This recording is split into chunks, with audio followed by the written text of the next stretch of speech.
Mag-best friend sila. Nag-away. Lagi rin magkasama. Ang dalawa na to. Titingnan namin yung aming ano. Pitasin nyo na nga itong ano. Sitaw rito, oh. Sitaw rito pagdadaan ka sa labi-labid, oh. Oh. Pitasin na ito mamaya. Tingnan namin si Peggy, yung anak ni Peggy. Ano nangyari? At panay ulan ngayon. Basa. Kumain na yung aming mga ano, yung aming makukulit na dalawa rito. Ito si Peggy. Ano kaya yung ano? Mapakan mo! Peggy! Peggy, asan yung mga anak ko, Peggy? Ayun. Hawakan mo nga, tingnan ko nga.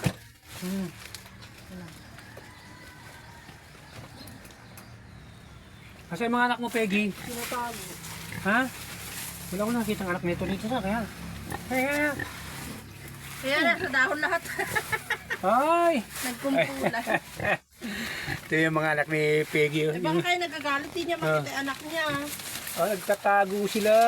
Magtawag ka na kasi, magpadede ka na. Yan o. Sino yung mga anak ni Peggy? Parang mga daga lang kalit. Ay, naku, nagtatago. Huwag ismulin. Ganyan din si Peggy nung maliit. Ganyan na ganyan to si Peggy nung kinuha namin. Dito sila. Ano yan, nalamigan niya. Lalamig, tago sila rito sa iba. Kumpleto kayo dyan? So, ayan. Oo, sasagot yan. Pare kasi ulan, kaya yung mga anak ni Peggy nakatago. Ayos din, ayan. Buti maraming to yung dahon. Marunong na nga, eh. Ayan. Di mo Yan na nga sila, kahit di nagano bantay, kaya lang. Asa na yung survivor girl? Sililiit nga nito, baka maipit. No? Parang ano malaki lang ng konti sa daga. Nagalit nga, ayaw niya nang inaano. Asan yung So, nakaantabay pa rin tayo sa pagbantay kay Peggy. Maipit. Maipit ang dek. Ito, yung maliit, oh. Survivor. Survivor namin, oh. Yung pinanganak na ano kagad yung puso, do. Okay na, mapula na. Ayan, oh. Buhay pa rin siya. Malakas naman siya dumede. Kaya talaga naagawan siya. Ayan, oh. Tingnan mo. Yung isa pang, yung isa pang maliit, oh. Sumbayo siya maliit, oh. Liliit. Para mga tuta. Pero ano sila, malilik si kumilos. Sige, ulan. Oras ng feeding. Oras ng feeding itong mga ano to. Ala, nang gulo na naman yung isa. Ala. Babae pala pa yung isa. Tuwan-tuwan niya doon sa mga bigay.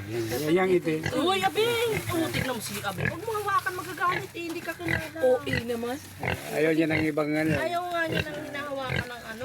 Ako nga, kanina ang lisik lang. May batik talaga. Ayun o. Isa. Parang dungis. Hindi naman kung okay na sila, Papa. Ano naman eh. Malaman mo naman siya pag ano. Kasi kahit siya maliit, maliliksi. Maliliksi Pag siya. dumila, nagbabago daw yung balat. Paano mo malalaman? Hindi, yan na yung kulay niyan. Itim talaga tsaka mga puti na ano.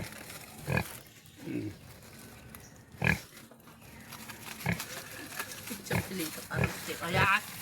Si Javi pang asar talaga. Nahamon niya yan eh. Ito naman si yung isa ko rito. Si Batik.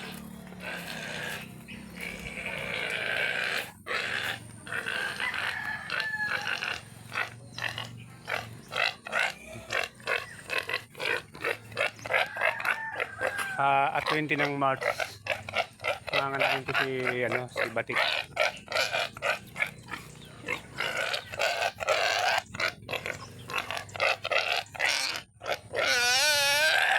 Tumila na yung ulan para hindi naman sila ganong nababasa. Pero may silungan naman siya dun, oh. May silungan siya dun kaya ano. Baka na rin natin.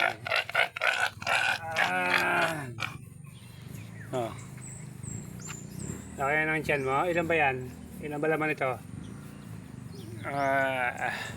Next month at 20 mga anak na rin to. So, ito na muna kasi may tatapusin tayong tahi. At Sunday ngayon, Sunday, dapat mag-relax tayo pero yung ating tahi natambak. So, okay guys, bye-bye. See you next video. Mga layas na yun. Ha? Mga layas na. Mga layas na? Ayun na. Ano na yan? Ano na yan? Minumotor lang na lagi namin si Peggy kasi yung mga anak niya, kalili ito. Saka malalakas na yung mga baby kasi nakakalakad pa. Ano na, mga less na. So, okay, bye-bye na, bye-bye. See you next video. Ba naman to, Lord?